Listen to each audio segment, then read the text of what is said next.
حسد کی آگ میں جلنے سے بہتر ہے کہ دعا کے ٹھنڈے پانی سے غسل کر لو۔ کچھ زندہ لوگ ہمارے اندر اپنے کردار کی وجہ سے وقت سے پہلے مر جاتے ہیں۔ نیم کے درخت کے آس پاس آم کا پیڑ لگا دینے سے نیم میٹھا نہیں ہو جاتا۔ جن کی فطرت میں ہو ڈسنا وہ ڈسا کرتے ہیں۔ جو دوسروں کو اپنے قابل نہیں سمجھتے حقیقت میں وہ خود کسی قابل نہیں ہوتے۔ جب دولت آنے سے کسی کا اخلاق تباہ ہو جائے تو سمجھ لو اس کے زوال کا وقت شروع ہو گیا ہے۔ حوصلہ افزائی کرنا سیکھیے، پریشان تو سبھی کرتے ہیں۔ بعض لوگوں سے ہمارا رشتہ ہماری وجہ سے نہیں بلکہ اللہ تعالیٰ کا عطا کیا ہوا ایک حسین تحفہ ہوتا ہے جس پر ہمارا اختیار ہونا ہو پھر بھی ایک اپنائیت کا احساس ہوتا ہے۔ ذہنی سکون بدگمانی میں اتنی طاقت ہے کہ وہ ذہنی سکون برباد کرنے کے ساتھ ساتھ انسان کے خونی رشتوں کو بھی منٹوں میں ختم کر دیتی ہے۔ اگر کسی کو تکلیف دیکھ کر بھی اچھے سے سو لیتے ہو تو اپنے ضمیر کا جنازہ پڑھ لو کیونکہ وہ وفات پا چکا ہے۔ حضرت علی رضی اللہ تعالیٰ عنہ نے فرمایا وہ جگہ چھوڑ دو جہاں تمہاری دو چیزوں کی قدر نہ ہو، تمہارے احساس کی، تمہارے الفاظ کی، پھر چاہے وہ کسی کا گھر ہو یا کسی کا دل۔ عورت کی محبت سے نہیں نفرت سے ڈرو کہ جسے وہ خاص سیام کر دے تو اس کے حق میں کی گئی دعائیں بھی چھین لیتی ہے۔ کچھ لوگ قسمت کی طرح ہوتے ہیں جو دعا سے ملتے ہیں اور کچھ لوگ دعا کی طرح ہوتے ہیں جو قسمت بدل دیتے ہیں۔ جیب بھاری ہو تو دشمن بھی خطائیں معاف کر دیتے ہیں اور ہاتھ خالی ہوں تو سگے بہن بھائی بھی سلام نہیں کرتے۔ بس اتنی سی کوشش کیا کریں کہ کوئی آپ کی وجہ سے رب کے سامنے نہ روئے۔ تمہارے نفس کی تربیت کے لیے اتنا ہی کافی ہے کہ تم ان چیزوں سے دوری اختیار کرو جو تمہیں دوسروں میں بری لگتی ہیں۔ بوجھ صرف گناہوں کا نہیں ہوتا، کچھ نیکیاں بھی بوجھ بن جاتی ہیں۔ ہاں، ہر وہ نیکی جس پر مان ہونے لگے، ہر وہ نیکی جس پر دل مطمئن ہونے لگے اور ہر وہ نیکی جسے کرنے پر باقی سب گناہگار لگنے لگے بوجھ ہیں۔ یاد رکھیں بعض اوقات عبادتیں نہیں ندامتیں قبول ہو جاتی ہیں۔ زندگی کو بڑی بڑی خواہشوں کے پورا نہ ہونے پر افسوس کرنے میں ضائع مت کریں۔ چھوٹی چھوٹی چیزیں اور نعمتوں میں خوش رہنا سیکھیں اور زندگی بہت خوبصورت لگے گی۔ رسول صلی اللہ علیہ وسلم نے فرمایا جب قیامت کے دن ایسے لوگوں کو ثواب دیا جائے گا جن کی دنیا میں آزمائش تھی تو اہل عافیت خواہش کریں گے کہ کاش دنیا میں ان کی کھالیں کینچیوں سے کتر دی جاتی۔ الفاظ وہ نہیں ہوتے جو آپ منہ سے نکالیں بلکہ الفاظ وہ ہوتے ہیں جو کسی کے دل میں اتر جائیں۔ الفاظ کا ذخیرہ تو ہر انسان کے پاس ہوتا ہے مگر بہترین الفاظ کا چناؤ اس انسان کو انمول بنا دیتا ہے۔ قیامت کے دن اپنے گناہوں کا پردہ چاہتے ہو تو کسی کی غلطی کو سب کے سامنے بے پردہ نہ کرو۔ دل ایک پیالہ ہے، اگر اس کو رحم، شفقت، محبت سے نہ بھرا جائے تو یہ حسد، بغض اور تکبر سے بھر جاتا ہے۔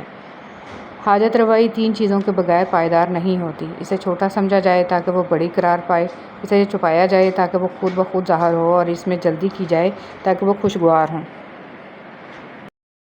یاد رکھیں ساری کی ساری چالاکیاں اور ہوشیاریاں صرف اس دنیا میں ہی ہیں۔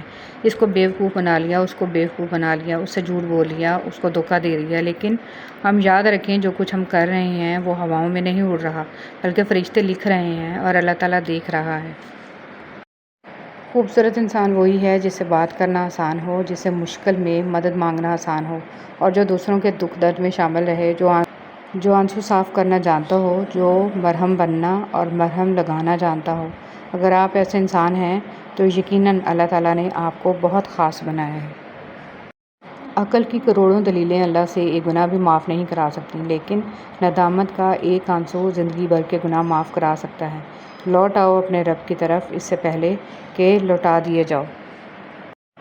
فلاح اس نے پائی ہے جس نے پاکیزگی اختیار کی اور اپنے پروردگار کا نام لیا اور نماز پڑھی، لیکن تم لوگ دنیاوی زندگی کو مقدم رکھتے ہو حالانکہ آخرت کہیں زیادہ بہتر اور کہیں زیادہ پائیدار ہے۔ یہ اس رب کی محبت ہی تو ہے جو تمہیں تکلیف سے لے کر خوشی کے لمحوں تک ایک منٹ کے لیے بھی تنہا نہیں چھوڑتا۔ تم اس رب کو بھول سکتے ہو لیکن وہ تمہارے ایک درد میں کیے سجدے کی بھی لاج رکھتا ہے۔ وہ تمہارے بے شمار گناہوں پہ تمہیں خود سے دور نہیں کرتا بلکہ تمہارا لوٹ آنے کا انتظار کرتا ہے۔ یہ اس کی محبت ہی تو ہے جو تمہیں تکلیف میں رہنے نہیں دیتی۔ وہ آزمائش سے گزارتا ہے تو بہتر سے نوازنے کے لیے۔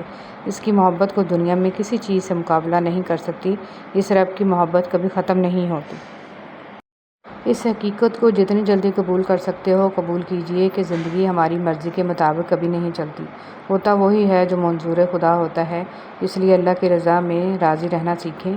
بے شک اللہ پاک کے ہر فیصلے میں کوئی نہ کوئی مصلحت چھپی ہوتی ہے اور رب کے فیصلے ہماری سوچ سے بالاتر ہیں اور بہترین ہوتے ہیں۔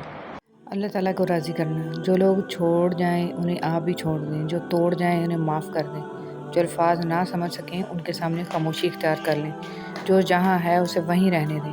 بس یہ یاد رکھیں کہ ہر کسی کو راضی کرنا آپ کے بس میں نہیں ہے اور نہ ہی ضروری ہے، بس اللہ پاک راضی رہے یہی کافی ہے۔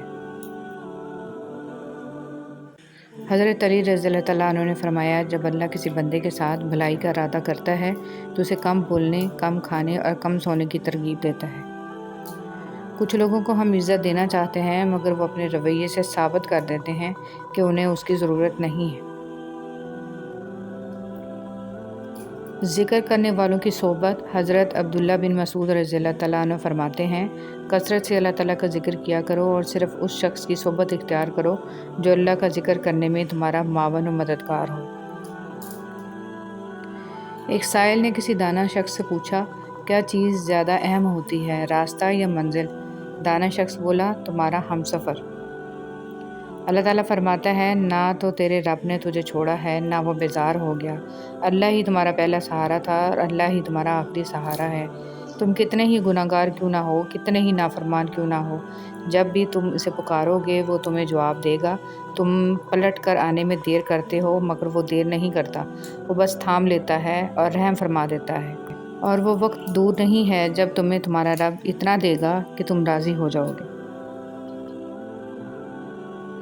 کچھ لوگ اللہ کے ڈر کے لیے ہی پیدا کیے جاتے ہیں، اللہ ان کو چن لیتا ہے، کبھی رلا کر، کبھی آزما کر، کبھی تکلیف دے کر وہ اپنے خاص بندوں کو دوسروں سے الگ کر دیتا ہے۔ کچھ اس مقام تک چل کر خود آتے ہیں، کچھ کو کھینچ کر لایا جاتا ہے۔ بندے کی کیا مجال کہ اللہ کے حکم سے سرتابی کرے، اسے دکھ کی بھٹی سے گزار کر کندن بنا کر اللہ اس کے دل کا مکین بن جاتا ہے، اور جس کو رب مل جائے اس کو پھر سب مل جاتا ہے۔ بے شک اللہ کی محبت ہی اصل محبت ہے۔ تم تھک مت جانا، اللہ تعالیٰ تمہاری برداشت کی طاقت کو نہیں آزماتا، وہ تمہارے ایمان کا امتحان لیتا ہے، اور امتحان انہی کا لیتا ہے جن کو اپنا دوست بنانا چاہتا ہے۔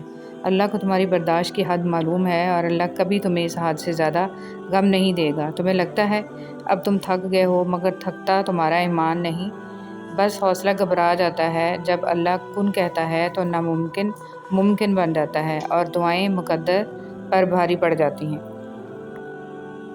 زندگی میں ہمیشہ اکیلے چلنا سیکھو، گر جاؤ پھر خود اٹھو، پھر گر جاؤ پھر خود اٹھو، لیکن کبھی بھی دوسروں کا سہارا نہ لو۔ جس دن اکیلے چلنا سیکھ جاؤ زندگی کی ہر ہار تمہاری جیت ہوئی اور تم سے مضبوط انسان اس دنیا میں کوئی نہیں۔ اپنے بچوں کو بھی سکھاؤ، بچے جب تک گریں گے نہیں انہیں تکلیف کیسے محسوس ہوگی اور وہ آپ کے بغیر اس ظالم دنیا کا مقابلہ کیسے کریں گے۔ حضرت موسیٰ علیہ السلام اپنی بیوی کو لے کر مصر کا سفر کر رہے تھے تو دیکھا ایک جھاڑی میں آگ لگی ہوئی ہے۔ آپ قریب گئے تو جھاڑی میں سے اللہ کی آواز آئی، اللہ نے پہلی بار کلام کیا اور یہاں پر آپ کو نبوت کے لیے چنا۔ نبی کریم صلی اللہ علیہ وسلم نے ارشاد فرمایا، سب سے بڑی زیادتی یہ ہے کہ آدمی ناحق کسی مسلمان کی بے عزتی کرے۔ رسول صلی اللہ علیہ وسلم نے فرمایا، نظر کا لگ جانا حق ہے، اگر کوئی چیز تقدیر پر سبقت لے جانے والی ہوتی تو وہ نظر ہوتی۔ رسول صلی اللہ علیہ وسلم نے فرمایا، جو دوسرے کو نقصان پہنچائے اللہ اسے نقصان پہنچائے گا، اور جو دوسروں کو تکلیف دے اللہ تعالیٰ اسے تکلیف دے گا۔ ماں کو جنت لے جائے گا۔ رسول صلی اللہ علیہ وسلم نے فرمایا، اس ذات کی قسم جس کے ہاتھ میں میری جان ہے، جو بچہ اپنی والدہ کے پیٹ میں روح پھونکے جانے سے پہلے ہی ساقط ضائع ہو گیا، اگر اس کی والدہ صبر کرتے ہوئے اپنے اس بچے پر ثواب کی امید رکھے تو وہ بچہ بھی اپنی والدہ کو ناف سے ملا ہوا ایک حصہ سے پکڑ کر جنت میں لے جائے گا۔ مفہوم فرمان رسول صلی اللہ علیہ وسلم۔ رسول صلی اللہ علیہ وسلم نے فرمایا، جب کوئی آدمی کسی جسمانی مصیبت میں مبتلا ہو جاتا ہے تو اللہ تعالیٰ نیکیاں لکھنے والے فرشتے سے کہتے ہیں، میرا بندہ جب تک میری آزمائش کی قید میں ہے تم اس وقت تک اس کے شب و روز کے نیکیوں کے معمولات لکھتے رہو۔ کرپٹ حکمران۔ نبی کریم صلی اللہ علیہ وسلم نے فرمایا، جو بھی شخص مسلمانوں کا حاکم بنایا گیا اور اس نے ان کے معاملے میں خیانت کی اور اسی حالت میں مر گیا تو اللہ تعالیٰ اس پر جنت کو حرام کر دیتا ہے۔ حدیث مبارکہ ابو قتادہ رضی اللہ تعالیٰ عنہ سے مروی ہے، کہتے ہیں کہ میں نے رسول صلی اللہ علیہ وسلم سے سنا، آپ صلی اللہ علیہ وسلم فرما رہے تھے، مجھ سے زیادہ حدیثیں بیان کرنے سے بچو۔ جو شخص میرے بارے میں بات کرے تو وہ صرف حق یا سچ کہے۔ جس شخص نے میرے بارے میں ایسی بات منسوب کی جو میں نے نہیں کی تو وہ اپنا ٹھکانہ آگ میں بنا لے۔ رسول صلی اللہ علیہ وسلم نے فرمایا، جو شخص اللہ سے مسلسل استغفار کرتا ہے، اللہ اس کے لیے ہر تنگی سے نکلنے کا راستہ اور ہر پریشانی سے نجات کا ذریعہ بنا دیتا ہے اور اسے ایسی جگہ سے رزق دیتا ہے جہاں سے اسے گمان بھی نہیں ہوتا۔ لوگوں کو دل سے اتارنا بھی سیکھیں، ہر کسی کا بوجھ دل میں رکھ کر نہیں گما کرتے۔ ٹوٹی ہوئی دوستیاں، مردہ احساس، کمزور رشتے، سب کو دفن کر کے آگے بڑھنا سیکھیں۔ پتہ ہے ہمیں نماز کیوں بوجھ لگتی ہے؟ کیونکہ ہم نماز کا مقصد نہیں جانتے۔ نماز صرف ایک ڈیوٹی نہیں ہے بلکہ ایک اپرچونٹی ہے اللہ سے بات کرنے کی۔ اگر آپ نماز کا مطلب سمجھیں گے تو آپ کو پتہ چلے گا کہ سورہ فاتحہ سے لے کر آخر سلام تک نماز اپنے آپ میں ساری کی ساری دعا ہے، آپ کے اور اللہ کے درمیان ہمیشہ رہنے والی دعا۔ اس اپنی عبادتوں کے معاملے میں کسی بھی انسان پر بوجھ نہیں ڈالتا۔ جہاں تک اس کی عبادتوں کی بات ہے وہاں تک اس نے ہم پر صرف وہی کچھ فرض کیا ہے جو ہم آسانی سے کر سکیں۔ اللہ ہم سب کو صراط مستقیم پر چلنے کی توفیق دے، آمین۔ قیامت کی حسرتوں میں سے ایک بڑی حسرت یہ ہے کہ کوئی اپنی محنت سے کی گئی نیکیوں کو کسی اور کے میزان میں دیکھے، اس لیے زبان کی حفاظت بے حد ضروری ہے۔ وہ دل کتنے خوبصورت ہوتے ہیں جن میں کسی کے لیے حسد، بغض، کینہ نہیں ہوتا، بس محبت، شفقت اور خیر کے جذبات ہوتے ہیں۔ ایسے دل بہت قیمتی اور اپنے اور سب کے لیے سکون و عافیت کا سبب ہوتے ہیں۔ اپنے دلوں پر محنت کیجیے کہ ان کو ایسے ہی قیمتی اور پرسکون بنائیں۔ اکثر لوگ شکر نہیں کرتے۔ شروع اللہ کے نام سے جو بڑا مہربان نہایت رحم والا ہے۔ خدا ہی تو ہے جس نے تمہارے لیے رات بنائی کہ اس میں آرام کرو اور دن کو روشن بنایا کہ اس میں کام کرو۔ بے شک خدا لوگوں پر فضل کرنے والا ہے، لیکن اکثر لوگ شکر نہیں کرتے۔ اللہ کو بتایا کریں، اپنے دل کی کیفیت اسے بتایا کریں کہ آپ کیا محسوس کر رہے ہیں، کتنی تکلیف میں ہیں۔ آپ یقین کریں وہ بہت پیار سے سنے گا۔ اس کے سامنے رو لینے سے ہی آپ کے دل میں سکون اترے گا۔ بے شک وہ دلوں کا امراض ہے۔ نبی کریم صلی اللہ علیہ وسلم نے فرمایا، سود کا ایک درہم جانتے بوجھتے کھانا 36 مرتبہ زنا کرنے سے بدتر ہے۔ فرمان مصطفیٰ صلی اللہ علیہ وسلم، جو اپنے والدین کے ساتھ اچھا برتاؤ کرتا ہے اس کے لیے خوشخبری ہے کہ اللہ پاک اس کی عمر میں اضافہ کر دیتا ہے۔ نبی کریم صلی اللہ علیہ وسلم نے فرمایا، جو شخص اپنی زبان کو روکے رکھتا ہے اللہ اس کے عیبوں کو چھپا لیتا ہے۔ رسول صلی اللہ علیہ وسلم کی نصیحتیں۔ معاذ بن جبل رضی اللہ تعالیٰ عنہ سے مروی ہے کہ رسول صلی اللہ علیہ وسلم نے فرمایا، انہیں کسی قوم کی طرف بھیجا تو انہوں نے کہا، اے اللہ کے رسول مجھے نصیحت کیجیے۔ آپ صلی اللہ علیہ وسلم نے فرمایا، سلام کو عام کرو اور کھانا کھلاؤ اور اللہ سے اس طرح حیا کرو جس طرح تم اپنے گھر کے کسی فرد سے حیا کرتے ہو، اور جب گناہ کرو تو اس کے بعد نیکی کرو، اور جتنا ہو سکے اپنا اخلاق اچھا کرو۔ اللہ کے خاص بندے۔ رسول صلی اللہ علیہ وسلم نے فرمایا، لوگوں میں سے کچھ افراد اللہ والے ہوتے ہیں۔ صحابہ کرام رضی اللہ تعالیٰ عنہ نے عرض کیا، اے اللہ کے رسول صلی اللہ علیہ وسلم وہ کون لوگ ہیں؟ فرمایا، قرآن والے۔ وہی اللہ والے ہیں اور وہی اس کے خاص بندے ہیں۔ رسول صلی اللہ علیہ وسلم کا غسل۔ حضرت عائشہ رضی اللہ تعالیٰ عنہ روایت کرتی ہیں کہ نبی کریم صلی اللہ علیہ وسلم جب غسل فرماتے تو آپ صلی اللہ علیہ وسلم پہلے اپنے دونوں ہاتھ دھوتے، پھر اسی طرح وضو کرتے جیسے نماز کے لیے آپ صلی اللہ علیہ وسلم وضو کیا کرتے تھے۔ پھر پانی میں اپنی انگلیاں داخل فرماتے اور ان سے بالوں کی جڑوں کا خلال کرتے، پھر اپنے ہاتھوں سے 3 چلو سر پر پانی ڈالتے، پھر تمام بدن پر پانی بہا لیتے۔ سارے گناہ معاف کر دینے والی نماز۔ سیدنا عمر بن سعید رضی اللہ تعالیٰ عنہ کہتے ہیں کہ سیدنا عثمان رضی اللہ تعالیٰ عنہ نے وضو کا پانی منگایا اور کہا، میں نے رسول صلی اللہ علیہ وسلم کو یہ فرماتے ہوئے سنا، جو مسلمان فرض نماز کے لیے اچھی طرح وضو کرے، عمدگی کے ساتھ خشوع سے نماز ادا کرے اور احسن انداز سے رکوع کرے تو ایسی نماز اس کے پچھلے تمام گناہوں کا کفارہ ہو جائے گی۔ جب تک وہ اپنے کبیرہ گناہ کا ارتکاب نہیں کرتا، اور یہ بات ہمیشہ کے لیے ہے۔ دبے پسے ہوئے لوگ، ہر سخت مزاج جاہل، اکھڑ مزاج، لالچی و کنجوس اور تکبر کرنے والا جہنم میں ہوگا، جبکہ کمزور اور دنیا میں دبے پسے ہوئے لوگ جنت میں ہوں گے۔ رسول صلی اللہ علیہ وسلم نے فرمایا، کیا میں تمہیں وہ عمل نہ بتاؤں کہ جس کا درجہ نماز، روزے اور صدقہ سے بھی زیادہ ہے؟ لوگوں نے کہا کہ کیوں نہیں؟ آپ صلی اللہ علیہ وسلم نے فرمایا، آپس میں صلح کرنا اور آپس میں فساد پیدا کرنا تو نیکیوں کو تباہ کر دیتا ہے۔ رسول صلی اللہ علیہ وسلم نے فرمایا، جنت میں ایسے بالا خانے ہیں جن کا بیرونی حصہ اندر سے اور اندرونی حصہ باہر سے نظر آئے گا۔ یہ سن کر ایک اعرابی نے کھڑے ہو کر عرض کیا، اللہ کے رسول صلی اللہ علیہ وسلم، یہ کس کے لیے ہیں؟ آپ صلی اللہ علیہ وسلم نے فرمایا، جو اچھی بات کرے، کھانا کھلائے، خوب روزے رکھے اور اللہ کی رضا کے لیے رات میں نماز پڑھے جبکہ لوگ سوئے ہوئے ہوں۔ حضرت عمران بن حسین رضی اللہ تعالیٰ عنہ سے مروی ہے کہ اللہ کے رسول صلی اللہ علیہ وسلم نے فرمایا، اس امت میں بھی زمین میں 10 جانے، شکلوں کے بگڑ جانے اور پتھروں کے بارش والے عذاب نازل ہوں گے۔ مسلمانوں میں سے ایک شخص نے آپ صلی اللہ علیہ وسلم سے عرض کی، اے اللہ کے رسول، ایسے واقعات کب رونما ہوں گے؟ آپ صلی اللہ علیہ وسلم نے فرمایا، جب گانے والی عورتیں اور گانوں کا عام رواج ہو جائے گا اور کثرت سے شرابیں پی جائیں گی، جب روح گلے میں اٹک جائے گی۔ رسول صلی اللہ علیہ وسلم فرماتے ہیں، صدقہ کرنے میں دیر نہ کرو، ایسا نہ ہو کہ جب جان حلق تک آ جائے تو اس وقت تو کہنے لگے کہ فلاں کے لیے اتنا اور فلاں کے لیے اتنا، حالانکہ وہ تو اب فلاں کا ہو چکا۔